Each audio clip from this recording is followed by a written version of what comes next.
Welcome to The Megyn Kelly Show, your home for open, honest, and provocative conversations.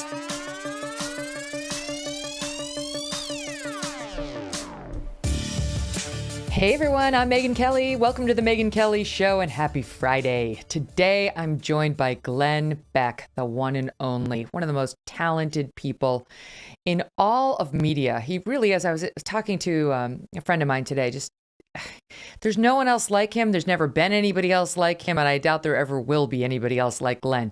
Just so much talent wrapped up in one man. So I love talking to him about anything.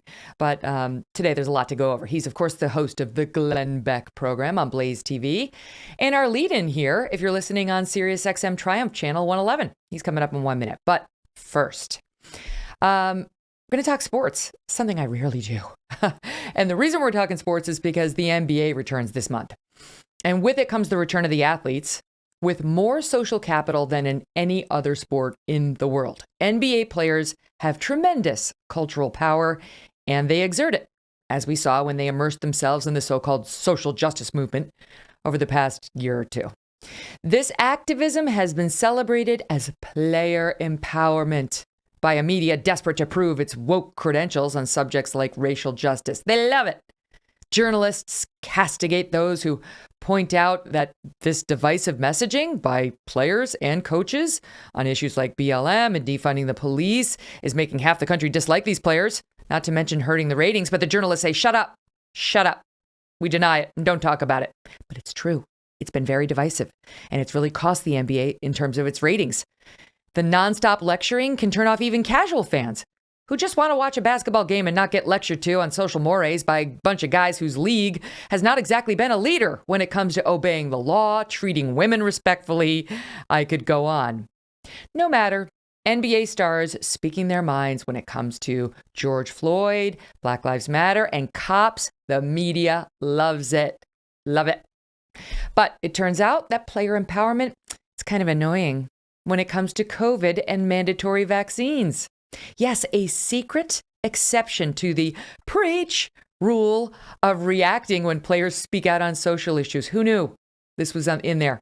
No, you see, when it comes to athletes who don't support mandatory vaccines or who don't even want to get the vaccine themselves, the horror. These woke media scolds are much more in the Laura Ingraham shut up and dribble camp. Who knew? You see, in 2021, the only socially acceptable COVID vaccine position is every good person must do as Dr. Fauci, instructs and get one, and then tell others to get one too. There is a serious lack of vaccine rationalists in the corporate media, whose official position is you either believe everyone must get a vaccine or you're a dangerous anti-vaxxer.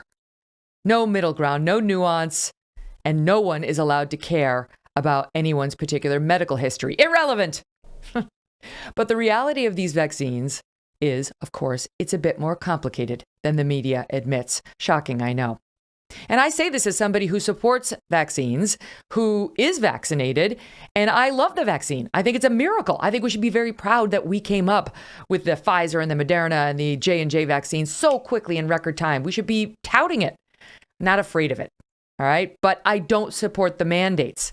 And I loathe the dishonest media scolds who deem you a bad person for not wanting the vaccine while they're out partying in bars all night, allegedly rubbing their hands on their genitals and then shoving them all over strangers' faces. Hi, Don Lemon. Hi, looking at you. And now the COVID vaccine zealots have turned their sights on the very NBA players whose voices they had deemed so important back when they were bashing cops. Is it because murder rates are now at record highs in America's major cities? No. It's because many of these guys, as it turns out, are not super pro-vaccine. Or perhaps they're just not pro-vaccine mandates. The horror again. And they've had the nerve to say it out loud. Now, I don't know much about basketball, but I do have a working knowledge of who some of the superstars are. And some of the biggest names in the sport are in this vocal minority. You saw LeBron James this week say he got the vaccine, but he wasn't going to tell others what to do. You got Kyrie Irving and Bradley Beal. And then there's Jonathan Isaac of the Orlando Magic. Did you hear him this week He gave probably the best response I have seen yet from any public figure on his thought process behind whether to get the vaccine. A rational, cogent response to a question about why, so far, he has chosen to remain unvaccinated. Listen. I've had COVID in the past, and so our understanding of antibodies, of natural immunity has changed a great deal from the onset of the pandemic, and is still evolving. I understand that the vaccine would help if you catch COVID, and you'll be able to have less symptoms from contracting it. But with me having COVID in the past and having antibodies with my current age group and physical fitness level, it's not necessarily a fear of mine.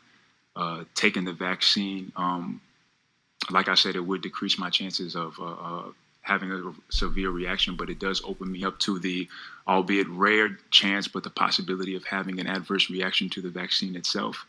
I don't believe that being unvaccinated means infected, or being vaccinated means uninfected. You can still catch COVID with or without having the vaccine.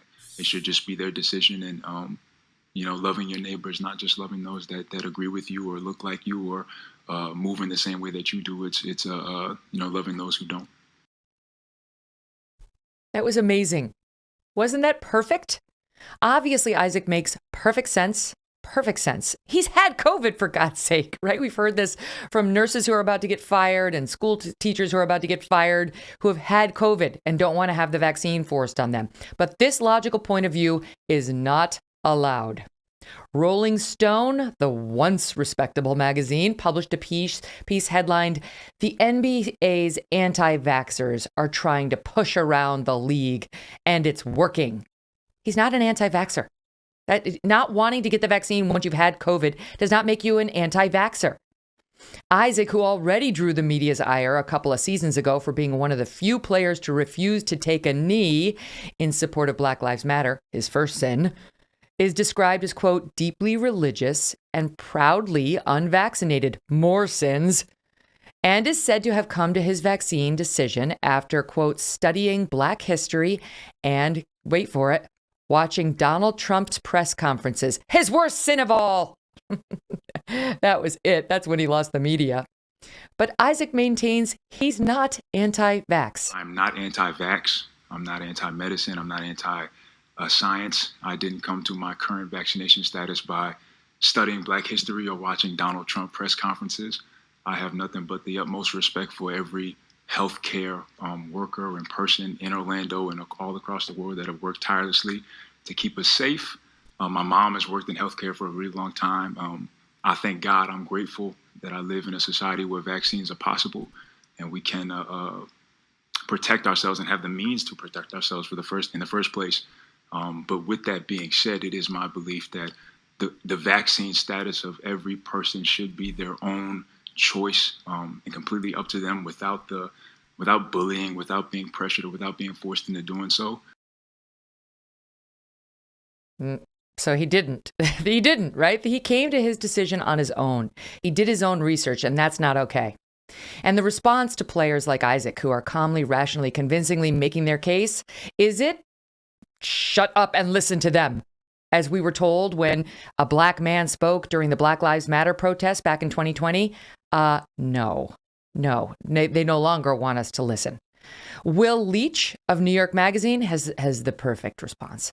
Players who aren't vaccinated explaining their decision shows, quote, the downside of player empowerment. Again, shut up and dribble, guys. Shut up and dribble, says Will. Chris Cillizza of CNN writes that, unfortunately, several elite NBA players used their return to camp to voice their deeply uninformed views on the COVID-19 vaccination. Did Isaac seem deeply uninformed to you? Did he?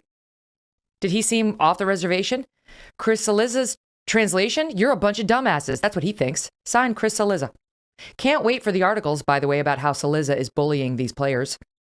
Cillizza is the same guy who tore into Donald Trump for challenging Dr. Fauci's narrative that COVID-19 began in nature, absolutely in nature, and definitely not in a lab in Wuhan, China. Cillizza at the time chastised then President Trump, writing, quote, only one of these two people is a world-renowned infectious disease expert, and it's not Donald Trump. Of course, the former heads of the FDA and the CDC both now say the lab leak theory is the most likely explanation for the origins of COVID-19, Chris. And a majority of Democrats and Republicans also now believe that. No thanks to uncurious lemmings in the press like you. But it is not just Cillizza who's upset with players like Isaac. Scott Van Pelt of ESPN delivered a viral rant against these players on his show this week. Listen. When you're a star athlete who avoids answering with some vague explanation about doing more research, it's a bit disingenuous. What type of research? Where? Is it something that you read or heard somewhere? Are you researching smallpox vaccines, polio, flu shots, any of that? Truth is, you're probably not going to explain to anyone why you're choosing not to do this. And again, that is their right. Kevin Durant called Kyrie Irving's decision personal. But when personal decisions impact the player's ability to be available to their employer in a relationship which makes both of them a whole lot of money, well, what happens next? I don't know.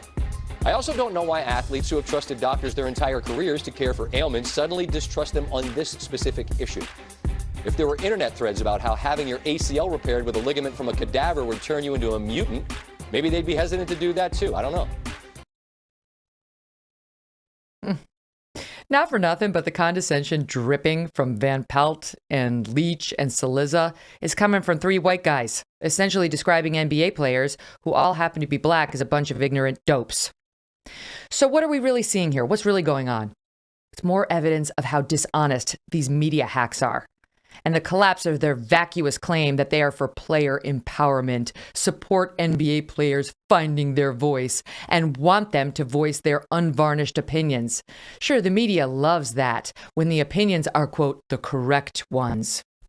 The vaccine issue isn't going anywhere. It's going to be front and center this season in the NBA and elsewhere.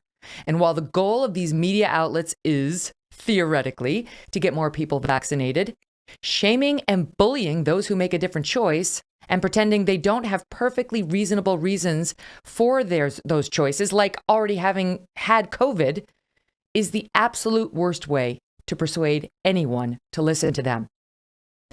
But then it's not about persuasion. It's about control. The vaccine zealots, just like the CRT zealots, fear they're losing it. They're losing control when guys like Isaac speak out. And they are. And they should.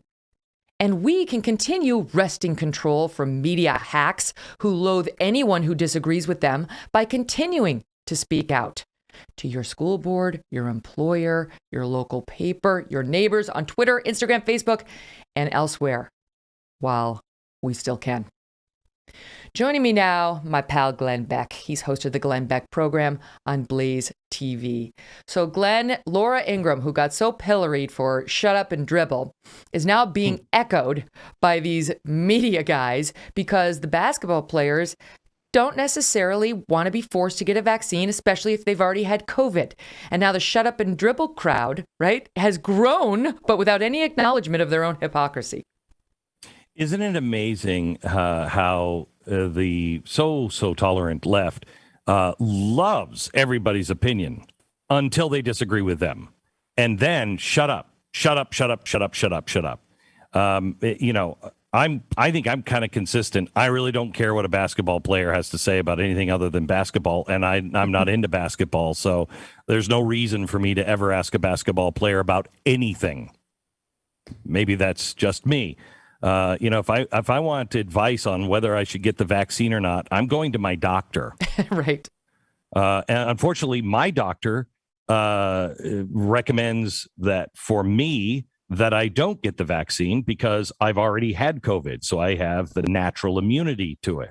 And he's watching on that. Well, that doctor, he must be a bad doctor because he can't say crazy things like that. He should be telling everyone to get the vaccine. No, it should be between me and my doctor. And you know what? If I happen to pick a crazy doctor, well, that's my right to pick a crazy doctor. I mean, if you remember Chris Cuomo, his doctor that treated him with soup and it was treating his astro body. So please don't tell me that I have to have a doctor that you approve of when you wouldn't even look into the doctor that Chris Cuomo was getting treatment from. And he was telling us exactly how to live our life. His wife was taking baths in bleach, for God's sake. Yeah. Okay. It's not Donald Trump. It's people like that. And you know what? If you want to take baths in bleach, I happen to also believe in natural selection or the, survival of the fittest. Yes. I mean, okay, use your own brain. Use your own brain. And if your brain's telling you I should inject bleach, well, then have at it. Good luck. Good luck with that. Good luck with that. It's just, to me, it's so, like, the story is so good because it encompasses so much about the media and how awful the corporate media is, right? It's like, we were told you will shut up and listen when a black man speaks back when the NBA was doing the BLM protests. Yeah. You will be quiet and listen. Right. Now you got all these white journalists being like, oh, there's such a bunch of ignorant dumbasses.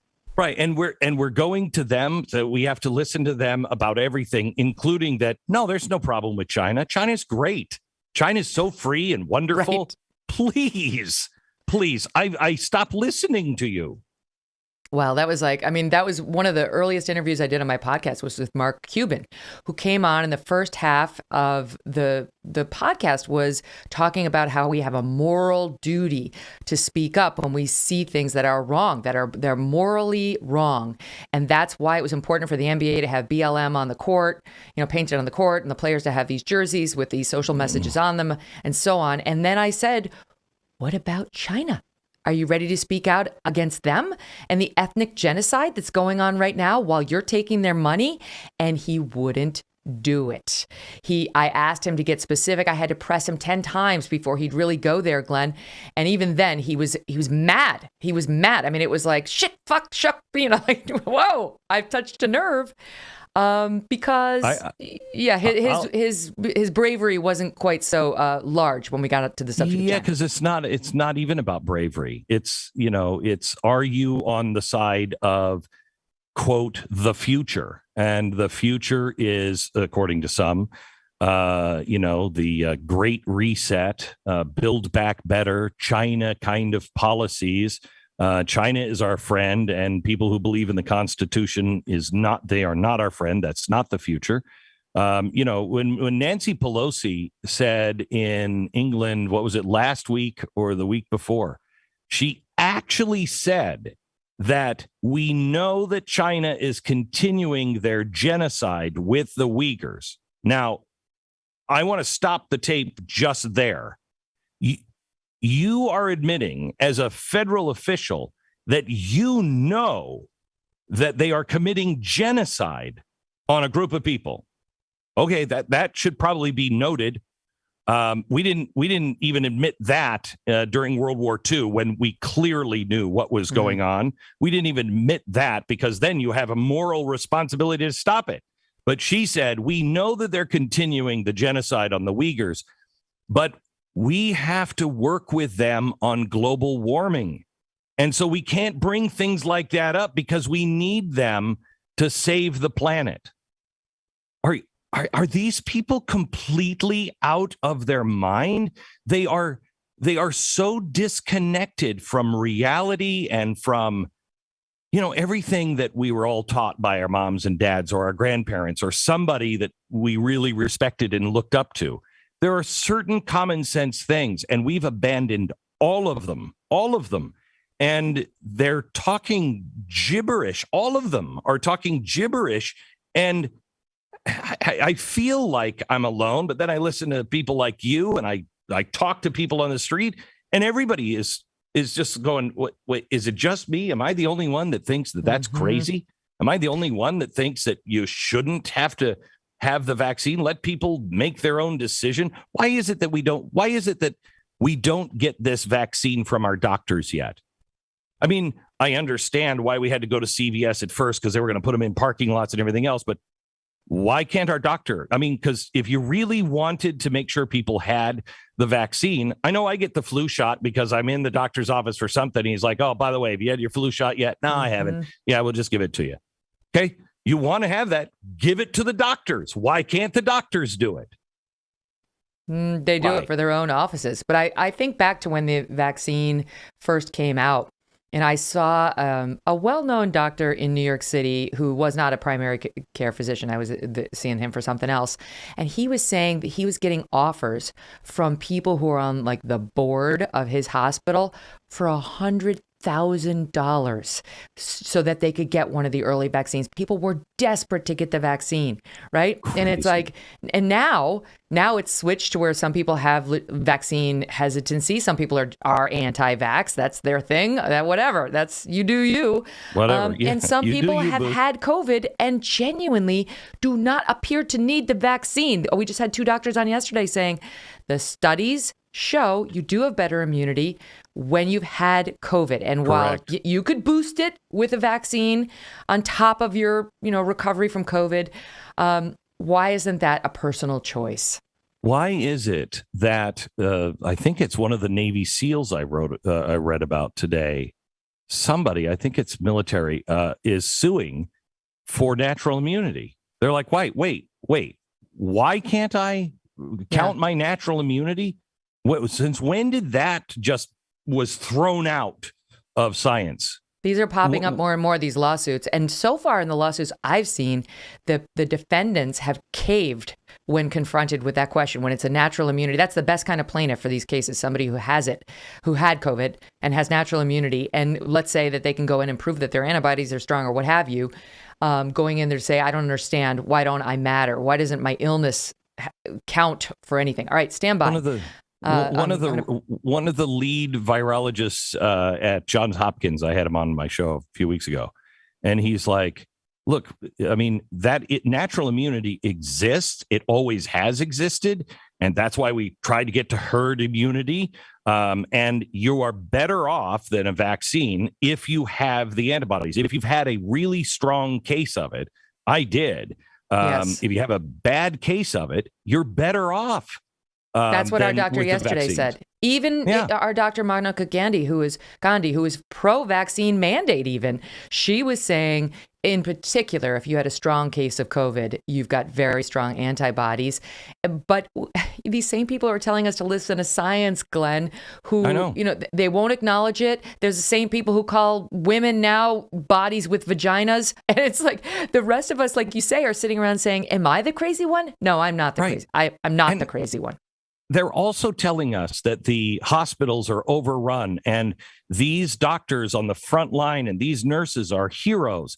Oh, let's fire you without any kind of pension or anything because you wouldn't take the vaccine. How many of them have the antibodies now because they had COVID? Now we're punishing those people. We're letting people in at the border with illness. Yes. 1 out of 5 have an illness. Gee, I wonder what that is. We're letting them in. We're putting them into our cities. There's no tracking of it, nothing whatsoever. But now our Border Patrol has until the end of the month. If they're not fully vaccinated, they're fired. It's so crazy. Crazy? It's insane. By the way, here in New York State, those healthcare workers who are about to get fired, the teachers who are about to get fired, they don't get unemployment benefits. Our governor has said you get nothing. You're fired. I don't give a damn about your natural immunity. Your ass is fired. You're not collecting unemployment, and the punishment will go on from there. This is so wrong. And this is the first time I've agreed with the teachers union. I know. Probably in about 8 years. Right. I mean, here are these people, and I have such a hard time having sympathy for people who have played games with our children as much as they have. But they're right. And I'm sorry, I will defend the teachers union on this particular front because they're right. It is unconstitutional. It's insanity. First of all, it's not a vaccine like the smallpox vaccine or, the polio vaccine where we are eradicating it.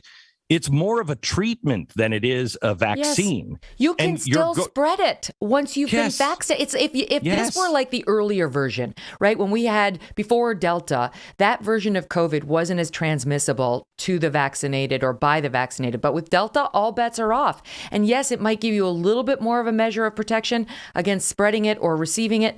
But very clearly, you can spread COVID right now if you've been vaccinated. So to pretend that you can't put that teacher in front of my students unless he's been vaccinated, because otherwise he could spread COVID to my kid. He can spread COVID to your kid even if he's been vaccinated. That's a sad truth right now. Yes. And the reason why people are acting the way they are right now, first of all, took 6 years for the polio vaccine to break. After 6 years, I think it was 61 or 63% of the public had the vaccine. That's where your kids aren't walking anymore. Okay. Mm-hmm. And it took 6 years for the public to get up to 60% vaccination. So I don't know exactly what they're expecting. There's nothing that Americans do 98% lockstep. Right. Nothing. Right. And you're expecting us to get to that. It's completely unreasonable. And if it were Ebola, we'd all have the vaccine. Mm-hmm. We'd all have the vaccine. But this, if you were a movie maker and you were going to make a movie about a pandemic, and it was going to wipe out everything, and you watch the destruction of this pandemic, would a Hollywood writer select COVID to be the bad guy? No, because no one would believe it. No one would believe that everyone would have this kind of argument, this fight. You destroy the economy. Literally, I hope we get to the economy at some point. Actually, we Megyn. Will. Yes, I want to get into it because what is happening right now is there are going to be empty shelves everywhere in this country next year. We haven't even begun to pay the price of what we've done because of COVID. And we're arguing about this stupid vaccine. It's insane. In the meantime, we're just heaping more pain on corporate America, saying there won't be any. There won't be any. No, don't worry. No, not the giant corporations. Remember, you couldn't go to businesses. Yes, you couldn't go to Ace Hardware, but somehow or another, Home Depot was good. It was a COVID-free zone. We're crushing the small businessman and the entrepreneur. The big businesses, they're fine. No, they're going to be fine. Hand over fist. Wait, let me tell you something, though. A quick little story before we take this break about Ace Hardware. So we did the quarantine in Montana, where we had been skiing when everything shut down. And we had gone on that trip understanding that there was a chance that could happen. So we kind of made plans and we stayed in Montana. And everything was closed, as you know, during quarantine out there, everywhere, everything. But there was, this is like a sleepy little town in Montana. There was one Ace Hardware that was open. So I go in there, and Montana's not like New York City, Glenn. That's Fox country. So they knew me there. So I walk into Ace the first day, and I needed my retail therapy. You know what I mean? Like I didn't care. Yeah. I was like, I really need that bucket. I desperately need it. And then the next day, and I need it in green too. Right. So the first day I walk in there, and the ladies are like, "Oh my God, are you Megyn Kelly?" I'm like, "Yeah." "Oh my God, we're big fans." Blah, blah, blah, blah, blah. Flash forward to the end of the quarantine. They're like, "Hey, how's it going?" I was there so much. We became fast friends. They knew everything about me. It got to the point where they couldn't have cared less. I was basically helping them restock the shelves before we left Montana. So I have a special place in my heart for the Ace Hardware. Yeah. All right, let me stand you by because I do have to squeeze in a break. So much to go over with Glenn. I do want to get into the economy, the inflation, with this $3.5 trillion that they're about to shove on us, plus the $1.2 trillion on top of that, and what's happening now with illegal immigration. And our DHS secretary saying we now cannot deport illegal immigrants just for being here illegally. If you find somebody who's here unlawfully, you may not push to deport him. You have to prioritize only those people who pose a risk to public safety.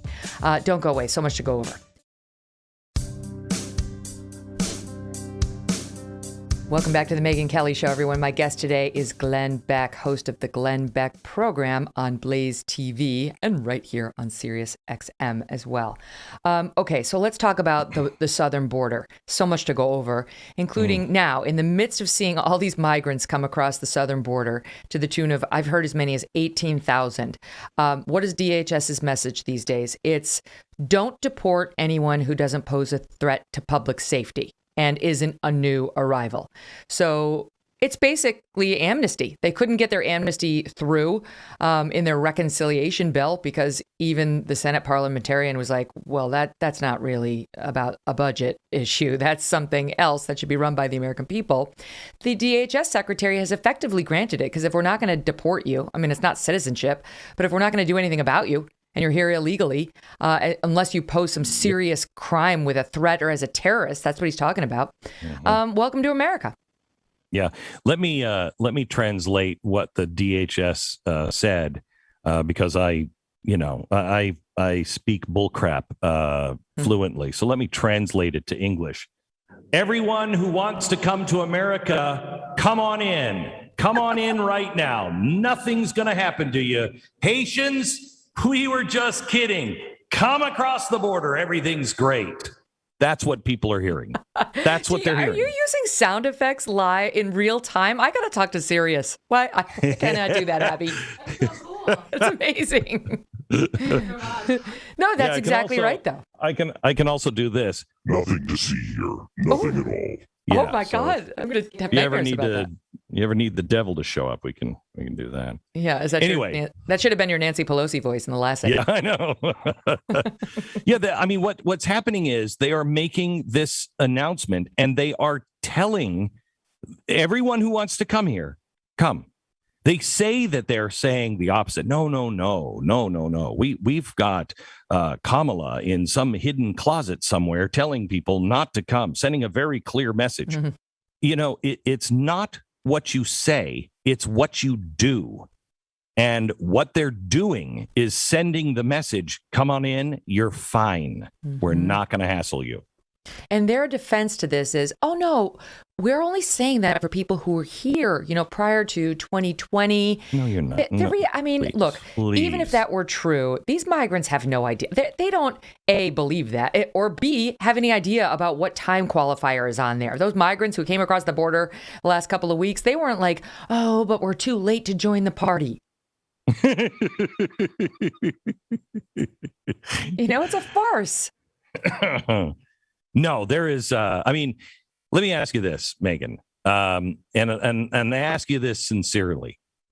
If you wanted to collapse every system that we have, if you thought the United States was bad and should be put in its place and should stop doing wars all around the world, should stop spreading colonialism, should pay for its crimes of the past and join the rest of the world in reality, would you do anything differently than what this administration has done on all fronts? I mean, if you look at just Afghanistan, look at how they have destroyed our allyship. They said Trump was going to destroy NATO. Really? Because it was pretty healthy when he left. Now NATO's in trouble. Mm-hmm. Now all of our allies are saying we won't join you in a fight with this administration because we can't trust them. They've sent the signal that China is in charge. America is leaving the world stage. Extraordinarily dangerous. They've sent the message internally that we do leave people behind. We sent the message internally. You have anything to say about it and you're a military man, shut your mouth or you go to prison. We're setting all kinds of really bad messages, and every single one of them, if it was a mistake in Afghanistan, you would have said, okay, this clearly isn't working. Do we have another strategy? And we'd reverse it. No, they're claiming this is a success. Right. This is what they wanted. You look at that with the economy and inflation. You look at it with the border. Everything that is being done, it's not a mistake. It's not incompetence. It's not that he's senile. Otherwise, they would have reversed the course when they would have seen the devastating effects. This is a plan.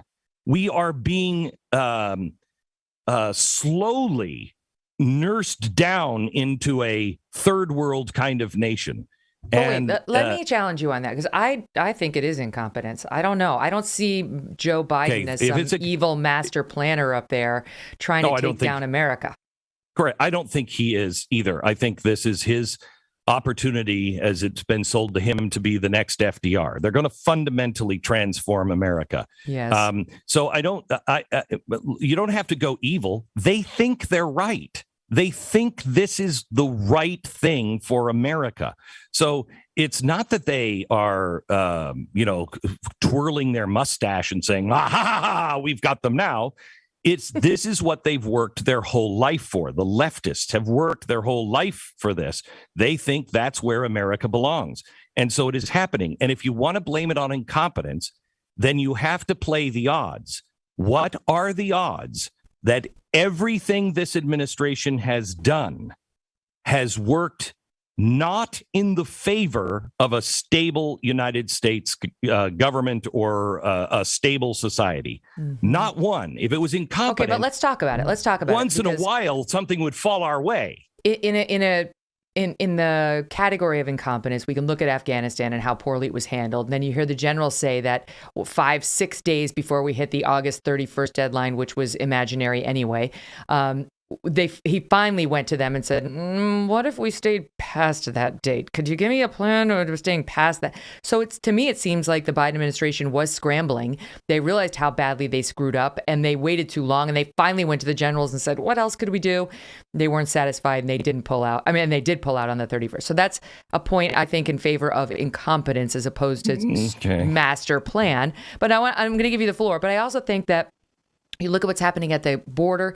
You look at, the economy pumping all this. But there's so much to discuss about the economy today. But just in general, for now, pumping all this money into an economy where inflation's already on the rise. I think those things are driven by their, in large part, woke, a nonsensical ideology. They want more immigrants across the border because they believe somehow they're going to turn into Democrats and it's going to help them win votes and the ends justify the means. They want more people to have this money through the $3.5 trillion plan because it's part of the rescue of the middle class, the working class. We're going to give free college. We're going to, quote, free college, and we're going to give free daycare. We're going to free everything, take from the haves, give to the have-nots, closer to a utopia. I think that's how they see the world.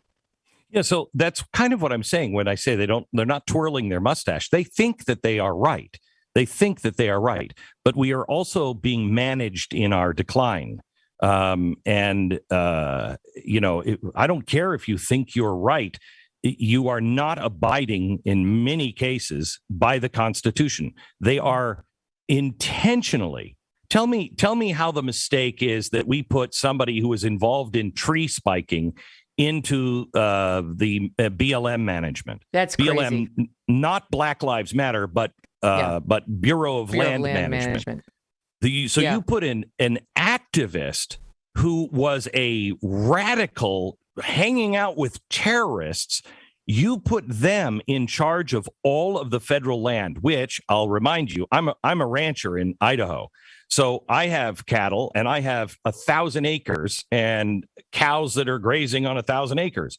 Well, no rancher has enough land to graze their cattle alone. You use BLM land.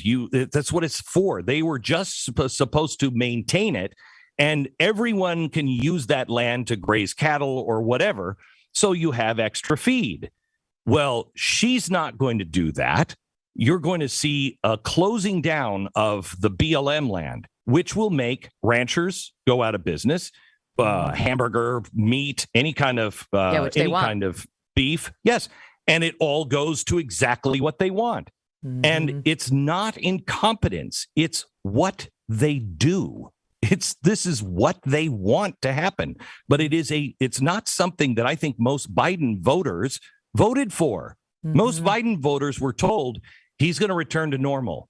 None of this is normal. Well, that's why you get the comments by people now like, but no mean tweets. And they're right. There's no question Donald Trump did not project stable genius, as he said about himself so many times. Stable genius is not exactly what you think of when you think of Trump. But we didn't have this nonsense. Yes, we had weird messages on Twitter, kafefi, and we had some divisive messaging from the Oval Office. I don't think any sane person would dispute that. However, Is this not divisive? What he's doing to young men on college campuses, women with vaginas or bodies with vaginas. That's the Lancet, but the CDC is now refusing to use the term women as well. That's not divisive. Not to mention what's happening at the border and all these migrants coming across who are going to take jobs. And he doesn't care about the working class. He cares about the working class through the $3.5 trillion. What about the people who are going to lose their jobs thanks to folks who come across the southern border and don't belong? What about the women who are going to get raped by the cartels? How is that not divisive? It is. People who claim to be humanitarians are not humanitarians. Who's over there? Is GLAAD over there saving homosexuals in Afghanistan who are going to be killed? Is the National Organization of Women, are they mounting a big campaign to go help all those women? No. They don't actually care about these things. Glenn Beck was doing it and running into roadblocks. We still have people risking their lives to get people out. We have saved homosexuals, women, Christians, little Muslims. Girls. It doesn't matter. If you are marked for death, I happen to still believe, let me just say it this way, I still hold these things self-evident. That no matter who you are, you have a right to live. You have a right to express yourself the way you feel without any interference. And apparently, all of these human rights organizations, they don't actually believe that anymore. It's not just Glenn Beck raising attention to these things and concerned about them, nor Megyn Kelly.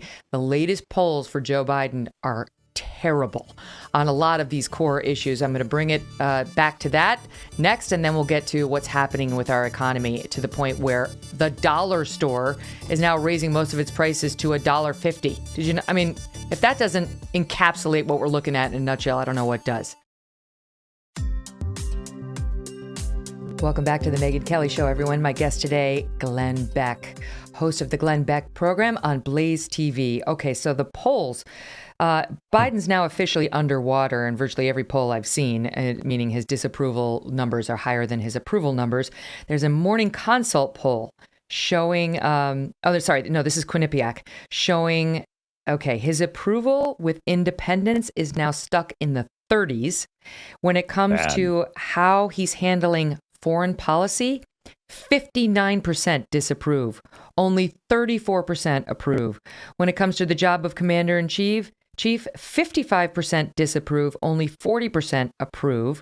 When it comes to how he's handling the economy, 52% disapprove, only 42% approve. And even COVID, where just a couple of months ago, his numbers were very high, at least his base liked the way he was handling the pandemic.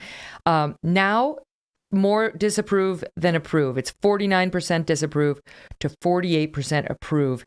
These numbers are terrible, and they don't just spell disaster for Joe Biden. We're looking at a potential bloodbath if it stays here come the midterms. And what's amazing is, go ahead, pull the parachute on this guy who probably is not fit to be president of the United States anymore. And then you get who? Kamala, who has even lower ratings. I mean, this is a very unpopular regime. And next year, I know we're going to talk about the economy. Next year, they will marvel at the times when they had a 35% approval rating. They will marvel at those days. How do they solve the personnel issue, right? If Joe Biden lives up to his term to not run again, and let's face it, it doesn't look like he's going to have any choice. I mean, you can see him decompensating. They can't run her. She can't. I think even the Democrats know she cannot win against a DeSantis, a Trump. I don't know. He's a stickier wicket, right? Because people have very strong opinions. And the latest polls, by the way, show that I think it was some 44% of Biden's voters voted for him simply because he wasn't Trump. The vast majority voted, 52%, I think it was, and then there's some undecided. But 44% didn't even choose him because they liked him. They chose him because he wasn't Trump. So let's say it's not Trump. Let's say it's a DeSantis or a Pompeo, whomever. They got to find somebody else, Glenn. They got to run somebody else. Yeah, I mean, if you look to the future, it's bleak for Democrats because there isn't anybody that speaks the language of the heartland and normal people anymore. They're all wild extremists, and I don't mean that they're all Marxist. I mean that when you won't allow anyone in your party to say partial birth abortion is bad. You're in an extremist group. And so I don't know who they could possibly run. You got Joe Manchin, but they call him a Republican. Yeah, I mean, you can't have. No one will be able to run in that party as a regular American ever again, because they are too extreme now. The only person that I could think of would be somebody like Michelle Obama. I don't think she'd do it, but it would take somebody like that. You could take Chris Rock Johnson and maybe run him, but I don't even know if he's that extreme. You mean Chris Rock or Dwayne Johnson? Yeah, no, in fact, that would be a formidable ticket. No, not Chris Rock, but Dwayne Johnson. Dwayne the Rock Johnson. Sorry, yeah, those two confused. They would be an amazing ticket. The Republicans would be scared. They could win. I might even vote for that one just because it'd be fun. But it'd be funny too. Chris Rock's you're going to have to reach out and get somebody new. The other thing that you have going for you is if you look at the reconciliation bill, it has all of or a lot of HR 1 and Senate Bill 4 in there. It has a lot of the overreach to take over as the federal government some of these elections. And that's the only thing I could think of that would save them is dirty play on the elections, because there's no future to this. Well, I mean, the thought of pushing out a woman of color who's been the sitting vice president as the heir apparent is, I mean, for this party that's been lecturing us about all those things for how many years now? Oh, yeah. They're in a dicey position. These numbers are not good. I would love for them to run her. Just run. She is so unlikable. She is the nobody most in her own party liked her. Politician we've seen in decades. Up next, we are going to get into the economy, and the news is not good. And Glenn, who's been very good about making predictions, and they're scary, will make one here that you're going to want to hear. So that's up next. Don't go away. We're going to talk in depth with Glenn Beck, his economic predictions. And by the way, speaking of Vice President Kamala Harris, we're going to talk about the fallout now from her praising a student who accused Israel of ethnic genocide. She did not push back. Stand by.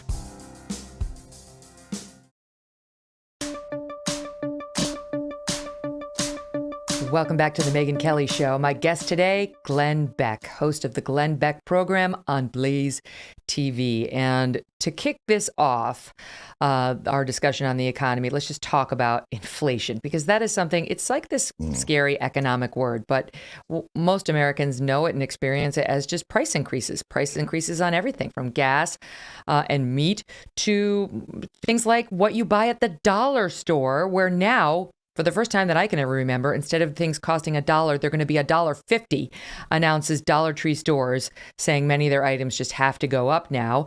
If you're building a house, you have felt this acutely.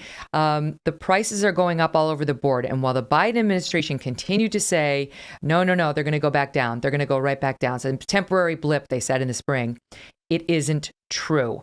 All the forecasts now are, they're getting more dire by the moment, but they're not good. The Fed is predicting inflation this year will be 4.1%, up from the June forecast of 3.4. The National Association of Business Economists, they raised the fourth quarter inflation forecast from it had been 2.8 to 5.1%. Now, even Biden's top economic advisor, who had been the most vocal in denying that $1.9 trillion, that was the COVID rescue plan, he said that's not going to trigger inflation. Now he says we're going to see inflation through at least the middle of 2022. There was a great article in Issues and Insights today by the editorial board just putting the lie to all of this. As they're predicting GDP growth is going down. So we're going to make less. We're going to spend more. And now 2/3 of the public is saying they believe inflation is going to be a long-term problem, including 59% of Democrats, because people feel it. That's something you cannot tell them not to believe their lying eyes. They feel it, and they know the difference between $1 and $1.50.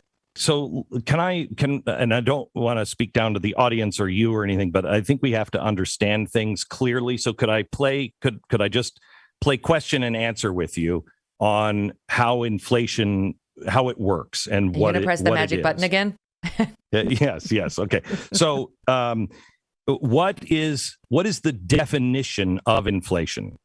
Do you know off the top of your head? This is so bad. I just feel like it's rising prices. Yeah, rising prices. It is too much money chasing too few goods. Okay. So when there's a balance between money and goods, then everything is fine. But when there's a shortage of goods or a lot of money out in the system, that price will go up because people can afford to buy it, or they will start bidding the price up because they want that piece. Okay, they want that. And so when there's a shortage of goods, pardon me? Supply and demand. Yes, supply and demand. Okay, too much money chasing too few goods. So that's what's happening. We are on two fronts. We have COVID, which is taken a lot of stuff. How many of us now feel like I've never seen this before? I've never had to try to find at 9:00 at night an open fast food restaurant because they're all closed because nobody's working them. I've never gone into so many stores where I say, can I get that? When it will be? Oh, I have no idea when it'll be. It might be months. I've never experienced that as an American. Okay. So that's your new normal. But we haven't even hit any of this. At the same time, you have COVID taking goods off of the shelves. You're injecting all of this money through money printing to keep the economy going. They want another $3.5 trillion to do it. And so all of that money is going into the system. Every time they want to build a road, if you're trying to build a patio, the too few goods would be concrete or construction materials. And so your price will go up just because the federal government is using all of those materials. So the price continues to go up. And with so many dollars being pushed in, inflation happens. That's the Fed's job, is to control inflation. Now, how do they control inflation? How do you when you print too much money, how do you get all that money back to the Fed so you can burn it? I mean, they're increasing the number of goods, but increasing, but the supply, if they can increase the number on the supply side, but it's going the wrong direction. Correct. And it's going to get much worse. So you can't fix it that way. And the traditional way is the Fed raises interest rates. So when you go to buy a loan, get a loan, right now you can get a loan 3%. And that's what the bank is borrowing the money from. And then they pass it to you, and maybe you have 4% interest. So the bank makes money, the Fed makes money. But when they raise interest rates, that's because the Fed says we need 8% for you to borrow this money. The bank then charges you 10%. But that 8% that the Fed gets, they take all that money out of the market because there's too much money, and they burn it, they destroy it. Because we have made or printed or digitized so much money, you can't imagine the interest rate that it would take. I mean, we had interest rates double digits under Jimmy Carter. Yeah. We'll have double digits, but they won't start with a 1. They'll start with a 2 or a 3. When that happens, people can't afford their mortgages. People can't afford to invest in business or expand, and the entire thing stops. What we have now is the end game that started 2000, probably around 2000. And 2008, we just made it worse. We started printing money. The Fed started buying up things. So the stock market doesn't make any sense anymore. All the economic rules are gone. And we're now at the point to where the Fed has to decide. I either have to print much more money, which will make inflation worse, or I've got to try to get us out of that by raising interest rates, which last week they announced. They said they wouldn't do it for 2 years. Now they've announced it, and they're starting money tapering, so they're not going to buy as much stuff to hold this thing together. That's not going to work. It's not going to work. And you are going to see either the turning on the printing press at unbelievable volumes, or you're going to see a massive, massive crash, and one not like 2008, one that will affect the entire world, and it will put us into a situation that we haven't seen since the 1930s. You know, they had said that they believed the conventional wisdom about spending no longer held water. You know, running up the debt, running up the deficit. We did it for so long and got away with it for so long that there was sort of new thinking on this. And we didn't need to worry about it anymore. We didn't have some huge inflation under Obama, under Trump. And so I've seen more left-leaning economists come out and say that's sort of old thinking. You don't have to, we don't have to worry about that anymore. That's called modern monetary theory. And it is bullcrap. If you didn't need something to back up your currency, you don't think some king or dictator or country would have come up with that 1,000 years ago? Of course you need something to back it up. They're saying all we need is the potential of people paying those income taxes. So we'll go ahead and just print the money. And as long as the potential is there, then we can tax them whenever we want if we have to. This is ridiculous because you have all of the money in the system. So how do they solve inflation? With price controls. This is why you are seeing every single thing that the government is doing is starting to lock industries into place. It's starting to say, I don't care what the little guy is doing. I only care about these big things. Because that they can control that. It's going to go into public-private partnerships. And if you don't believe me, read the Coca-Cola statements from Europe. They're already deep into this. Go to the World Economic Forum and see what they're doing. Here's one. Just go to see the person that the Fed, that our Treasury just made the comptroller of our currency. She is a USSR born, raised, and taught professor who is now, I think, at Cornell. She's just been made our comptroller. She's so radical that even Janet Yellen said, I don't think she wants to end the banking system. She's now overseeing our banking system. She was just appointed this week. This woman has said repeatedly that all private banks should be done, and all depositors, every transaction should be going through the Federal Reserve. She wants to end the banking system as we know it. She's just been put in charge of our banking system and our currency. That's not going to happen. What? Let me just was. But I know we're not ending the private banking system. Unless it collapses. Let me ask you about what you just said, because Joe Biden's talking more and more as we see the inflation numbers go up about profiteers. You know, it's instead of him reversing course and saying maybe it's not a great time to pump almost $5 trillion more dollars into the economy between the $1.2 trillion infrastructure bill and then the $3.5 trillion. I love that people just call it now the reconciliation bill.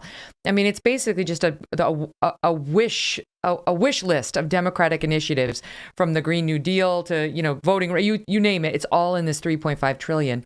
And thankfully, right now, it's a bit stalled. Joe Manchin, his latest number, he said he could support $1.5 trillion. But people like AOC are saying there's no way. If it's only going to be $1.5 trillion, they're not going to vote for the $1.2 trillion infrastructure and back and forth. It's kind of stalled right now. But it'd be amazing if they don't find their way to trillions more in spending. Anyway, in the wake of all that, Biden doesn't say, maybe I should slow it down. Those inflation numbers are not good. Maybe I should actually do the thoughtful thing and pump the brakes a little. He starts talking about profiteers. And I've heard him mention the meat industry, and I've heard him talk about gas. So what's that about? So the meat industry is run by 4 major corporations. One of them is Chinese. One of them is Brazil.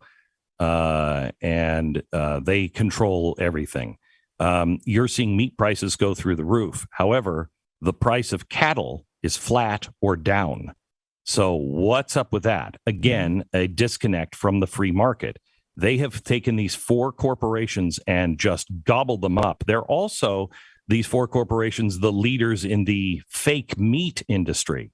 One, I think from JBS Meat, the CEO has said meat is going to become something for the very wealthy on special occasions. Why is that? Why is that happening? Well, because they're all in on the global warming thing, et cetera, et cetera. So our prices of meat are going through the roof, and it is designed to be that way. The way we can fight this is to have local meat packing plants. But there's all kinds of regulations. There's all kinds of regulations that are coming on farmers. Your farmers and your ranchers are going to lose the BLM land. This is why I say, Megyn, they know what they want to do. And with the economy, the dollar will not exist soon. I'm always wrong on timing, but I'm telling you, write this down. The dollar will not exist. The dollar will become a digital currency. That digital currency is going to be done. And this is all from the Fed. The digital currency is going to be introduced. You'll have maybe up to a year to change your dollars into digital currency. However, those dollars are not going to be exchanged one for one. So it will depend on who you are. So as a white man with a lot of money, I'm not going to get one for one. I won't even get close. Every time this has happened in the past in America, it's been an even exchange. Not a dollar for dollar, but everybody's gotten the same, and it's usually 60 cents on the dollar. So we've changed currencies twice before. You lose about 40 cents on every dollar. That's bad. But if you're in a selected group this time, because of equity, you might get one for one. You might even get $1.20 for one. Others, not in the select groups, will get 60 cents on the dollar, maybe 40 cents on the dollar. This is their big equity push. That is coming when the dollar, when this reverse repo thing, which is so complex and hard to understand, but basically what they're trying to do is to make sure that our bonds don't go, our interest rates and our bonds don't go to 0 or below. Nobody's buying our bonds. This every night now. This last few nights, it's been over $1 trillion. The banks are pumping in to the Fed to keep our bonds afloat. This is really, really end stage, last flare on the tip of the Titanic as it's going down. When this thing starts to come apart, it's going to come apart quickly and sink quickly. And people need to be prepared for it. They need to understand that the America that they have always lived in, these systems, you know, I started talking about the economy in 2004 and nobody believed me. By 2007, I am shooting off flares saying, I'm telling you a crash is coming, bad crash. A year later, it had happened. When I was at some fundraiser or something in New York, and a college professor came up to me. And he was from Columbia, and he's an economics professor. And he started the conversation with, so where did you get your economics degree? And I was like, oh boy, here we go. And I said, I don't have one. I'm self-educated. And he said, I knew it. And I was about to respond, you pompous piece of crap. And he said, I knew it. I can't find a way to get my students to think out of the box like you. And here's what the point he was making. They have so many systems. They have so many things that everybody says, oh, well, they're not going to lose all this money. There's systems to make sure that we're on track. No, there are. But everybody has so blindly bought into these systems that when they start to fall apart, there's no backup. Well, okay, but can you help me understand it? When you say we're not going to have the dollar anymore, I mean, I understand that inflation makes the value of a dollar go down, and it's dwindling and dwindling and dwindling. That's why the dollar doesn't get you the thing at Dollar Tree anymore. You need the Correct. dollar plus another $0.50. So if that continues to dwindle to where the dollar's worth next to nothing, what do you mean? Like, what's next? Digital currency? Like what? What does that look like? Here's what's happening. China, Russia, and others are already starting to get out of the bond market with us. They're dumping our bonds, and they're trying to establish their own currency as the currency, the world reserve currency. The reason why the dollar is what it is because so many things like oil must be transacted in dollars. So if you're in another country, you're in Germany and you have the mark, you have to trade that mark in for a US dollar to buy oil. Okay. That's what keeps our dollar going, is we're the world reserve currency. We're the gold of the world. Okay. They all hold dollars in their vaults through bonds.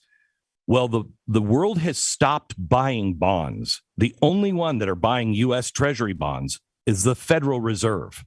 And, what you have to understand is $3.4 trillion. Where are we getting that? Well, we sell bonds. Who are we selling bonds to? We're selling to the world. World doesn't want them. So the Federal Reserve buys them with printed money. They've bought all of these bonds.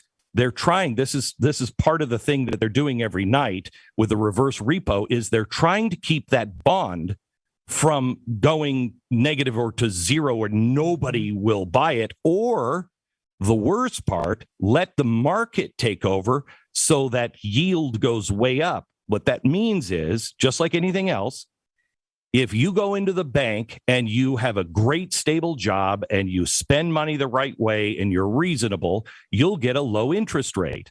But the more risky you are, the higher the interest rate. So bonds, when they talk about yield, don't think of it like that. Think of it as, we're a really bad risk.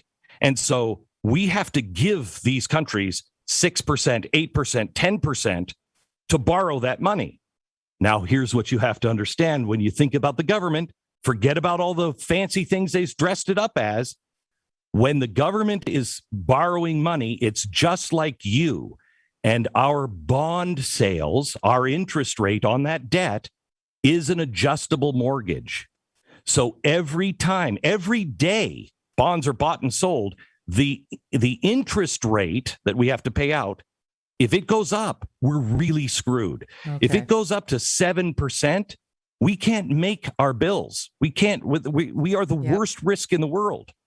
So everybody's getting out of that, which makes our dollar worth less and less and less. Mm-hmm. We're printing, which makes our dollar worth less and less and less. Somebody is going to come up and say, we're the new world reserve currency. When that happens, I know. Well, we will be Venezuela. But that's where I feel like it falls apart. That's China's had major setbacks. Like because who's the next best alternative after us? There isn't one. But see, that is assuming that's all based on that one assumption. And I've been saying it for a long time. We're the floatiest piece of poop in the toilet bowl. Okay. Now I'm back to understanding. All that bond yield stuff confused me, but I get that. We're still a piece of poop. Okay. But we're the most robust piece of poop there. That's all we need for right now. I realize it's not great financial policy, but I look around, I don't see I was reading up about China just recently, and it was like, trouble. Yeah, we were told that they were going to be taking over as the economic leader. No, they're not. You can't in a communist country. It's not going to happen. Russia, no, they're not next in line. Germany, no, too small for one thing. So I don't see. But at some point, the math works out. See, what the Fed has done is look at us as a patient, and the Fed is the doctor. Doc, I can't sleep at night. Okay, let me give you some sleeping medicine. Come back 2 weeks later. Doc, sleep is fine, but now I can't stay awake during the day. Great. Here's some amphetamines. 2 weeks later, I'm awake during the day, but man, I'm so jittery and my heart is racing. Great. Here's something to help your heart. Now my blood pressure is up. Here's some blood pressure. This was wrong to start with the sleeping pills. Okay. Mm-hmm. They are out of prescriptions. That's the real problem. There are no more prescriptions to write. You're killing the patient.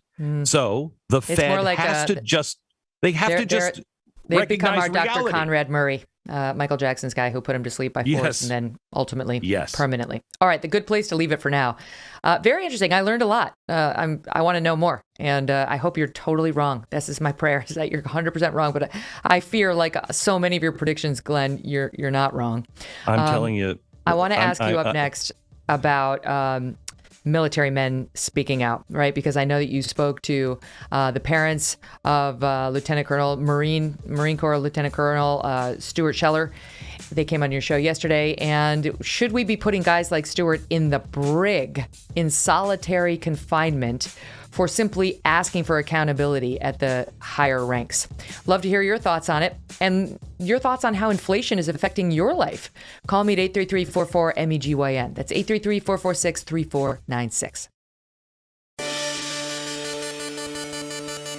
Welcome back to the Megyn Kelly Show. My guest today is Glenn Beck, host of the Glenn Beck Program on Blaze TV. And we'd love to know your thoughts on Glenn's predictions when it comes to the economy, on how inflation is affecting your life, on anything that we've discussed today. Call me at 833-44-MEGYN. That's 833-446-3496. Yeah, Glenn. Megyn, may I just want to say one more thing on the economy. Please, you may not believe me at all, but I have a pretty good track record on bad timing. But I'm telling you, please prepare for impact. Well, how? You're going to see. How? I would be stuffing my money in my mattress, but that's not going to do me any good, according to this plan. What should I do? Well, you should decrease your spending as much as you can. You should get your life and your finances in order as much as you can. You should have basic supplies. I mean, you're going to see empty shelves. If you do this. Go shopping for Christmas if you have kids this week.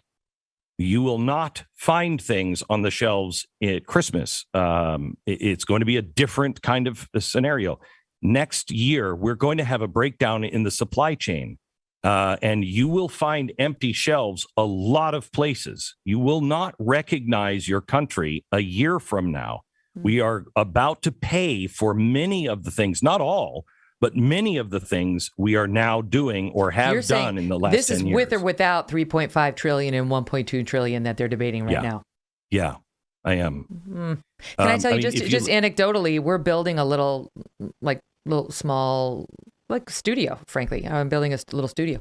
And we got an estimate and they came in and this was the number. And then it kind of sat there for 8 months because we were waiting for approval and all that to go through with the town. And now we just rounded back. The budget has literally doubled. It's gone up 100%. So it's just because Megyn, of supplies. I'm in the middle of building something out west as well. I've been working on it for 2 years, and it's had such slowdowns because I have to use steel and everything else. Concrete was a problem. It's gone up over 100% as well. And when I looked at what's happening with the banks last night of $1.6 trillion and coupled with the fact they're going to raise interest rates next year, this weekend I'm having a serious conversation with my wife. I think I should stop all construction. Just bury the foundation. Stop. Because I think next year is the beginning. I mean, I'm going to start doing research on if I can find anybody that can tell me what they wish they would have done in Venezuela. You now have 70% living in abject poverty. That was one of the most successful capitalist countries in the Western Hemisphere. And they're eating dogs. So what did they do? All right, let me ask you a question. Let me ask you a question as a friend. Do you feel like, because I've been following you for a long, long time, and you know I'm your number one fan, but do you feel like sometimes your predictions have a tendency to be too catastrophic? No. Yes and no. The timing is usually way off. And so what I thought was going to happen in 2008 with the economy, it didn't all come to fruition because they broke the free market to save the free market. It would have been, they would have been that bad. Now, what they've done is made things worse. And so what's coming now, I wasn't saying there was going to be an end of $1 in '08. I was just to say we're going to hit a depression. And if you listen to everybody who knows anything, that's what they were saying. We have to have TARP. We have to bail everybody out. Otherwise, it would have closed down the entire world, the economy. We've been in the depression. Okay, so all right. That's what I was saying back then, but it didn't go so deep because they fudged it. Yeah, the only thing that would stop this is I don't know, some other magic trick, but it will only make it worse in the end. I don't know. I mean, I feel like it's not going to my happen. prediction was we're not going to recognize our country someday, that Marxists are going to be running things. I mean, look, you're not wrong there. And that's happened at a very rapid pace in the past couple of years. The acceleration has been very jarring, very disturbing. I want to shift gears because we teased a couple of other stories that I really wanted to get your take on. And I'll start with this one because it's fast, I think. Kamala Harris is now trying to do damage control for her ridiculous nonsense when it came to a student's comment about Israel. She was at George Mason University. One of these, far left woke college students made some comment about Israel, and she had an absurd response that she's still now trying to clean up. Here's the clip. Over the summer, there have been protests and demonstrations in astronomical numbers standing with Palestine, but then just a few days ago, there were funds allocated to continue backing Israel, which hurts my heart because it's an ethnic genocide and it's This is about the fact that your voice, your perspective, your experience, your truth should not be suppressed, and it must be heard. Oh, my Lord. That's her truth. I can't take your truth anymore. Shut up neither with can your I. Truth. Same. Let's talk about the real truth. Jeez. Yeah, they're committing a genocide? Really? And the vice president of the United States says your truth. What? Yeah. Yeah. First of all, they're not committing a genocide. You know who is committing a genocide? China. And we're doing nothing about it. This kind of your truth, has to be heard. Well, what about the people who, like me, could go into a university and say, that's not true about Israel. In fact, Israel is one of the more amazing countries in the world for what they have done for progress and society and medicine and everything else. They are completely alone. They're being attacked all the time. And what would you do if they were lobbing rockets at your house? What would you do? Would you say, oh, you know what, let's sit down and talk to these people when they clearly say, we want to kill you and make sure you can't live here? I don't know. But my truth can't be heard. That's exactly right. So, Glenn, can I tell you? So it's so absurd. Of course, on Israel, that's where she decides to say this nonsense, right? Your truth cannot be suppressed. She goes on to say, our goal should be unity, but not uniformity. Unity should never be at the expense of telling any one person, for the sake of unity, you be quiet about that thing. From this administration, who does she think she's kidding? Does she want to look at the January 6th protesters and tell them their truth ought to be expressed? Because that's not really the messaging we've had on that subject or any other from the Democrats who are now in charge. Can I ask you a question that I just don't know the answer to anymore? I used to know I had a good read of the American people. I'm not sure I know who they are anymore.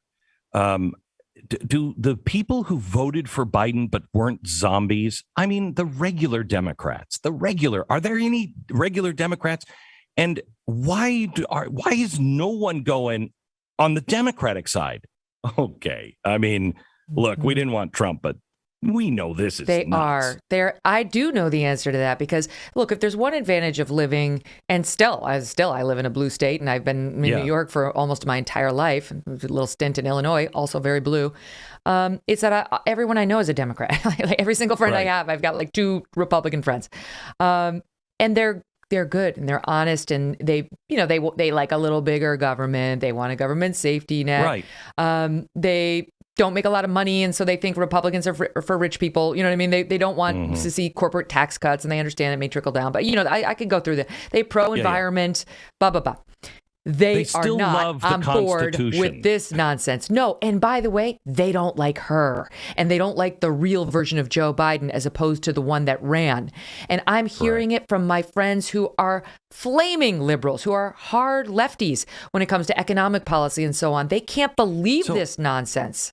So, Megyn, I have been trying to convince a couple of members of the Senate to actually stand up on both sides of the aisle and say, you people aren't serious about any of it.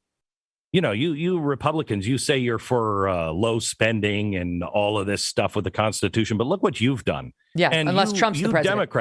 You Democrats, you say this, but you know what?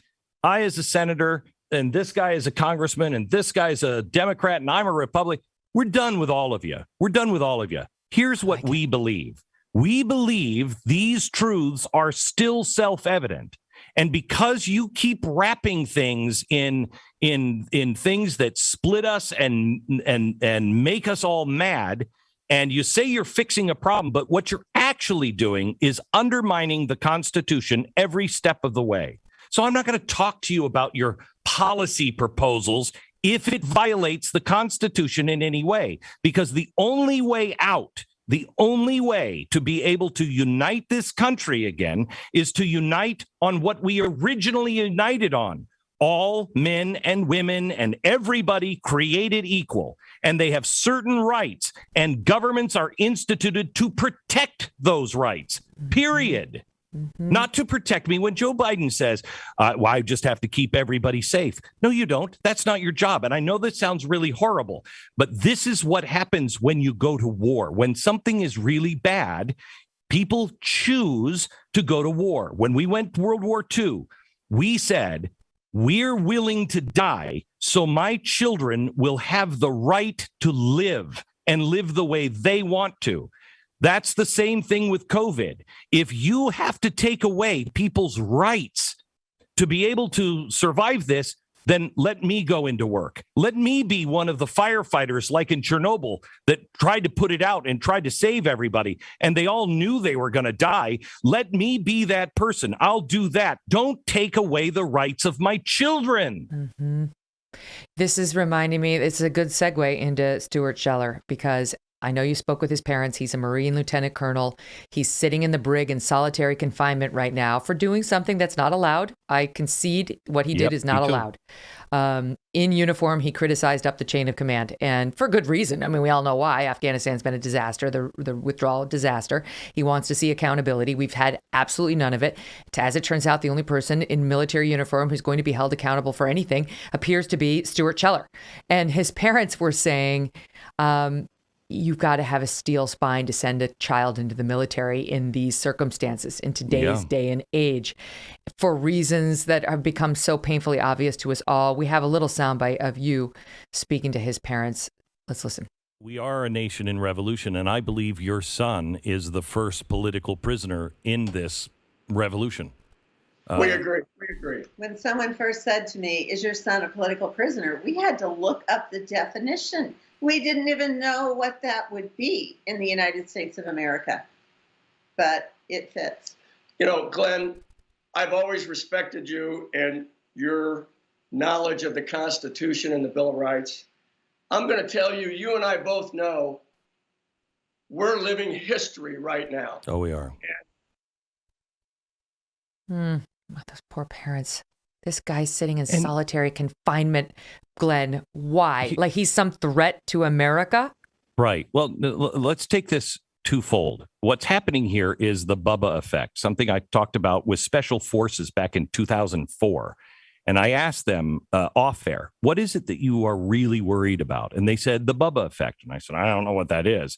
The Bubba effect is when, let's just say, this is the example they gave then, but you'll see how it correlates here. When there's another big terrorist attack, but the federal government has been playing footsie with, really dangerous people and trying to convince the Americans that there is no difference between a Muslim and an Islamist. There's a huge difference, and people know the difference. The government just doesn't do anything. Then there's another big terrorist attack. Well, Bubba, who's working at a convenience store, who doesn't know the difference between a Muslim, an Islamist, and a Sikh. A guy comes in with a turban and Bubba shoots him. And everybody knows, oh, dear God, Bubba, what did you do? I mean, Bubba, but when the feds come into town, the town says, excuse me, you're not going to take Bubba. We'll deal with Bubba. What he did was wrong, and he'll pay for it.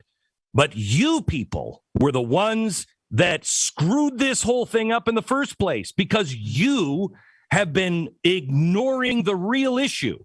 So what happened here is he did something wrong. He should not have made that video in uniform, in office. He should have resigned first. So there has to be some payment because we cannot have justice here if he goes off scot-free. Yeah. Okay. But what's happening is there's no mercy. There's no mercy. They are putting him through this to set an example. You shut your mouth. The same thing with the January 6th guys. What they did was wrong, and there needs to be justice. And they have to pay a price for that. However, to be in solitary confinement, to have a misdemeanor and have the judges saying, I don't think that's strong enough, we should put them in jail for the first time. Jail for misdemeanors? No, that's sending a message to the rest of the country. Don't you dare come here. Don't you dare get together in your little groups and protests, because we'll get you. We'll find a way to get you. That's a problem. That's a problem. It's so true and so well said. And don't believe her for the sake of unity. Oh, you be quiet about that thing. That should never happen. Sure. Okay. Right. As you said earlier, don't look at what they say, look at what they do. And they've been trying to silence their dissenters, their critics, from the moment he took office. It's one of the reasons why people are starting to see what he really is, as opposed, how are we to know? He was in the basement. As I said, 44% was a not Trump vote. Well, now you're seeing what Joe Biden really stands for. And there's going to be a real reckoning, I think, in 2022 and certainly 24 about whether people are behind that. Glenn, my God, you're always, you're not only my friend, you're my teacher. You always have been. It's such a pleasure getting your perspective. Love spending time with you. Likewise. Thank you so much, Megyn. God bless. Isn't he amazing? Okay, so are you gonna take Glenn's advice? Are you gonna start Christmas shopping right now? Stock up on supplies, toilet paper, all that, spend less. Would love to hear from you on all of it. Call me at 833-44-MEGYN. If you call now, we're talking right after this break, so we'll get the calls on right now. This is your chance, 833-446-3496. Phone lines are open, everyone. The number is 833-44-MEGYN, and that's 833-446-3496. We're going to take our first caller, who is number 3, Dennis in Iowa. How you doing, Dennis? I'm doing great, Megyn. How are you doing? Good. What's on your mind? I used to be a chauffeur. I was even your chauffeur. Oh. When you came to Des Moines, Iowa. Oh, very nice. How was I? Was I a nice person? 3 of the elections. You were a very nice person, along with your assistant. Oh, she's right here, Abigail. Very nice. Thank you. Okay. I did 3 elections. I started in the Obama era.